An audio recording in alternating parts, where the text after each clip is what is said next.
ಭಕ್ತಿ. ಗುರು ನಮ್ಮ ಬಾಳಿಗೆ ಸ್ಫೂರ್ತಿ. ಗುರು ಜಗಜ್ಯೋತಿ, ಗುರು ನೀಡುವನೋ ಮುಕ್ತಿ.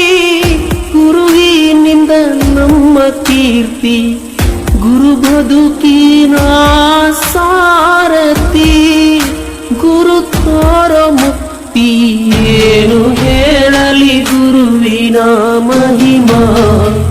ಗುರು ಬ್ರಹ್ಮ ವಿಷ್ಣು ಗುರುದೇವೋ ಮಹೇಶ್ವರ ತಮ್ಮ.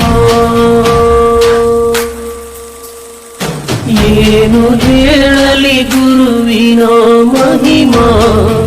ಗುರು ಬ್ರಹ್ಮ ವಿಷ್ಣು ಗುರುದೇವೋ ಮಹೇಶ್ವರ ತಮ್ಮ.